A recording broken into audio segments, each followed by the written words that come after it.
So we are here with Tyla Kennedy, and Tyla is somewhat of a guru in the nutrition business, correct? I have definitely dabbled in nutrition for the last 6 years. And it's funny, I personally believe that I know hundreds, so I know there's been thousands of people you have helped get to peak performance, correct? I would agree with that. Definitely just helping people feel better, have more energy, change their nutritional habits. You know, it's really, really important to me. It's 80% nutrition, 20% fitness, and really just showing people that difference. I love that. Wow, you just got me jacked right then, because this is not scripted, but I know for a fact it is 80% nutrition, and I'm in a business where top performers sacrifice so much, okay? And nutrition can't be sacrificed, because that would be like a dragster going down the track and a piston going out and you've blown it all. Absolutely. Correct? So some of the analogies I use, especially in the car business, is, you know, do you give your car an oil change? Do you wash your car, right? Those are some key questions. Most people take care of their valuables, and unfortunately what I find is that people aren't taking care of the one thing they can't replace, their most valuable possession, like literally their body. You can't get another one. You can't come to Honda and get another car or get another body, right? Because it's the only one that you have. So a lot of times people aren't even thinking about, you know, what they're putting in their body on a daily basis. And one of the major things I tell people all the time is like, would you put 87 gas in a Porsche? No. Why not? Absolutely not. Why wouldn't you do that? Because we're talking about a high performance engine that needs to run at its peak performance, and we don't want to lose anything there. So as this being my shrine, you know, the car you're business. You're the Porsche. Yeah, I'm the Porsche in the business, yes. You're the Maserati. And, the Maserati. and there are a lot of Porsches and Maseratis in this business. Excuse me here. But listen, these guys that do this business sacrifice a lot. And let me tell you what goes on. And this is what I want to bring up to you. Everywhere you turn, there's a cheeseburger you can grab. Everywhere you turn, there is a piece of pizza you can grab. Fried chicken, milkshakes for lunch. And then, you know what the peak performance drink is here? Red Bull. What is that doing to someone that wants to perform as a Maserati? So unfortunately what happens with people's bodies is what you'll get is a spike of sugar and a spike of carbs from everything that you just said. So what I found in today's society is that we're literally running off of high carbs, high sodium, high sugars, and high fats. And what our body's actually lacking is our phytonutrients, macros, micros, and such of that matter that we actually get from plants, from vegetables, from fruits, stuff like that. Our body's actually not getting it because fast food in our society has been made very, very convenient for all of us to just run through a drive-through, and people aren't realizing the damage that it's doing to your visceral fat levels, your, more diabetes, obesity, high blood pressure. 80% right now, 80% of the conditions that go into a hospital right now today, you guys, could be prevented by changing your nutritional habits. Also, would you not say, in a world that naked and loud makes you famous, likes and followers give you power, but nobody thinks about the nutritional value of all of this and what it takes to maintain that status? Absolutely. You know? And would you not say, because of all that, can cause depression?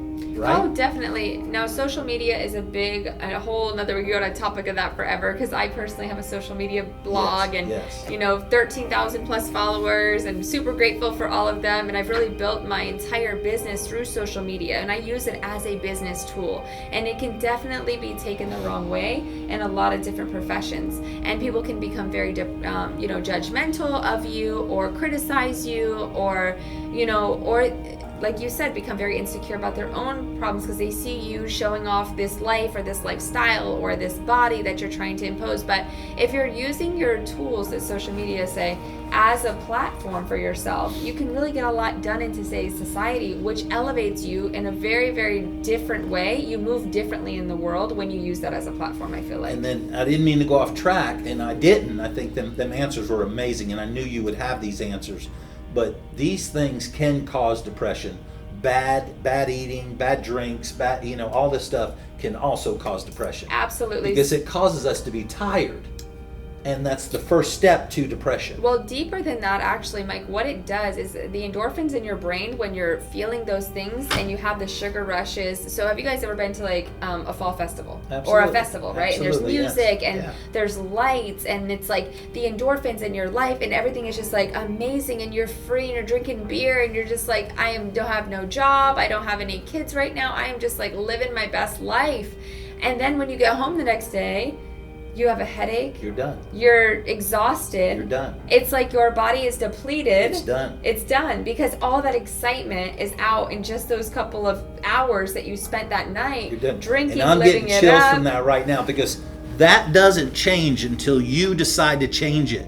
There's nothing going to change until I decide to follow the process to change it. And 80% nutrition is the most important thing in our lives, right? Definitely. Most important. Definitely. What we grab. Now, I believe this battle is won, and you tell me if I'm wrong, at the grocery store. Oh, absolutely. And would you say our willpower is strongest in the morning and weakest at night? I would definitely agree with that. And most people, I would say we live in a culture where 60% of our moms and dads right now, you guys, are breakfast skippers. When I talk to people all the time and I talk to them about, what are your daily habits? Explain that first to me. So it's the first thing when I sit down with a client that wants to lose weight, gain weight, or have more energy. I'm like, give me a food log. What does your day-to-day look like? Yes. And like, what is that for you? Yes. 80% of them are stopping through Dunkin' Donuts to grab an iced coffee. An iced coffee is going to have anywhere between 300 to 1,000 calories in it, right? And it's going to be full of sugar. We're talking 20 to 40 grams of sugar in that iced coffee. So they're getting really excited and really jacked up for their day. And what happens, coffee is also a diuretic, so it's curbing the appetite for people. And then they're going along their day and they're not eating or consuming food until about 11:30, 12 o'clock. So and then I'm going to crash. So then you're going to crash. So then you're going to grab, and you're going to be hungry, and you're going to be hangry. So then you're going to be in your car, or at your job, and you're just busy with a customer, right? And you're just like, give me anything. Let me eat this cheeseburger. Let me grab this slice of pizza. Fill the fuel that I need right now just to keep me going. And then 3 or 4 o'clock comes around and you're like, oh my gosh, is work over yet? I'm so tired, because that piece of pizza or that cheeseburger or that Red Bull, as you mentioned, only lasted 3 hours because it's carbohydrates, fat, sodium, and sugar, which Right. gives you a peak because carbs turn into sugar. However, then you crash. So then 3, 4 o'clock, that's when you find yourself back at the school line, picking up your children, rushing off to do whatever. They want a snack because they've been at school all day. So what do? You take them to, you're a good parent, you take them to McDonald's like every other good parent does, right? Yes, At 3:30, 4 o'clock. absolutely, yeah. And then once you're done with that, Timmy's got baseball, Jana has dance, right? And you find yourself feeding your kids what you feel like is necessary for them to have fuel with, which is fast food, right? 90% of us.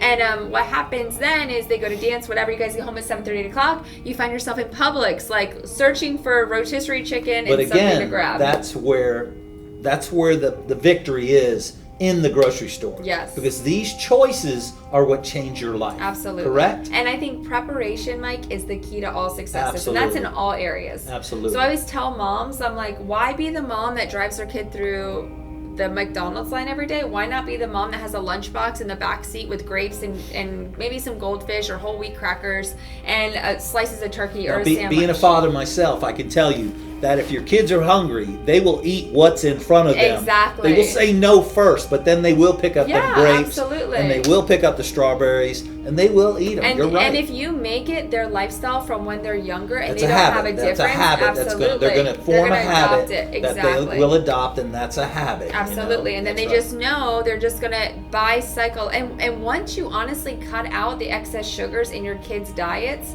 and I mean that by cookies and brownies and milkshakes and sodas and sweet teas. Soda and sweet tea is the worst, I think, ever that you can give to your children. That's just my own personal opinion. And a lot of parents think they're doing a justice by giving their kids the Hawaiian Punch juices or Capri Suns. But honestly, all sugar. It's just so sad because I see it all the time. And I just see parents that look, they have these kids and then their kid's all jacked up and they're like, why is my kid, it needs ADHD medication. I'm like, no, you just fed it 30 grams of sugar and it's 35 pounds.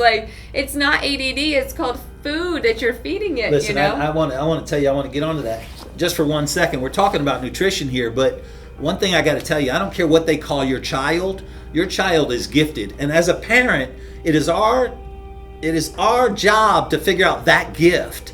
But remember, everything we teach them now is stored in their memory, and they will do this as habit when they mature. I guarantee it. My son drinks no Cokes, and all he drinks is water and milk. That's all he drinks. And if you offer him one, he turns it down. He doesn't even want it. He's 5 years old. He say he don't like it. I don't like it, Daddy. So he does none of them. Now, don't misunderstand me. I'm no hero. I'm just telling you that I decided on January 1st, I made a goal. I stuck to that goal. I'm in what I call a revolution for 2019. I've cut out all the sugar in my life. I walk every morning 2 to 3 miles at 6 a.m. And you're biking. I bike 100 miles a week on an average, but I've had surgery a week ago, so I haven't done that. And I do everything I can to stay. And I'm mature now. I'm no young kid, but I'm running against young kids all day long. And I wanted to bring Tyler in because she's amazing about nutrition. And I know that she's changed thousands of lives, and hopefully this will reach one person. Thank you so much for having me, Mike. And that's the goal, if we're leaving it, I want to tell you guys this. When I thought about what I was going to do for a living, I never ever thought I'd be on the preventative health side of things. There's nursing and there's all these occupations where you can help people, but most of those occupations happen when those people are already sick.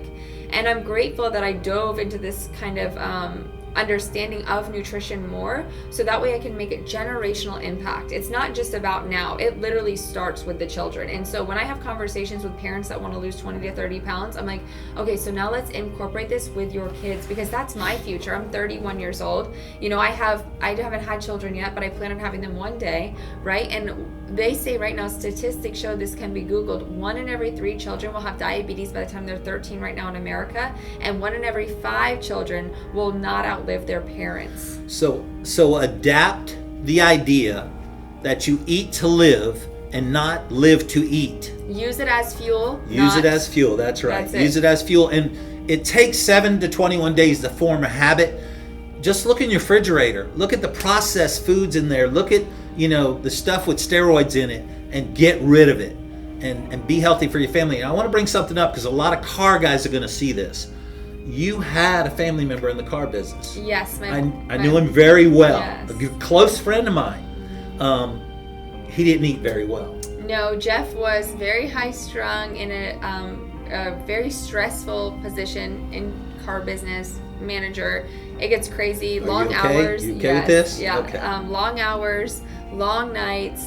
And unfortunately, he lost his life to a heart attack. And I tell people all the time, I did a TED Talk, and I mentioned him in the TED Talk as well. And I tell people all the time, it's like, what are you working for if you're not taking care of yourself? And it was like, hit me home with him, because he had the ATVs, you guys. He had the nice car. He had the nice house. He had everything. And his dream was just to retire, because he had worked so hard. And then at 54, to think, you die and not get to enjoy the life. Like, what did you work for? Nothing. Just to work. Nothing. Yeah, it's so sad. And he had drank a little bit too much, and he was getting some testosterone shots that weren't advised by his doctor, and there were some things that he was trying to do at the time that weren't he should have got medical advice for. And so it was just a mess. But on the go, fast food, overweight, high blood pressure, the epitome of an American today. And working 60 hours a week. Exactly. And that's what the car business does. And I hope that someone in the car business sees this and it gets to them, because I do the same thing. I believe my life is balanced. My time off is spent with my family. And because of Tyler, I have changed my habits, and I feel better. And I'm running about, I'm not going to say my age, but I run against a bunch of young kids. Mm-hmm. And I think I do pretty well against them, and as you well know. So I want to tell you, please take a little advice from her, a little advice from mine. She's a master of her craft, there is no doubt.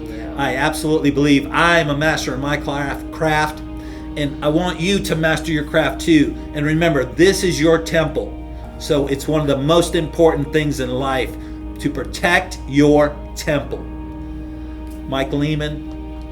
Tyla Kennedy, thank you guys so much for watching. And if you're in the Ocala area, stop by one of our nutrition clubs, #Healthy Hangouts, BLN Nutrition, Pine Nutrition, Bellevue Nutrition, and Chiefland Nutrition. We are going global, so going excited. Global. Okay, guys, I'm your Honda Pro, and make sure whatever you do, you smile.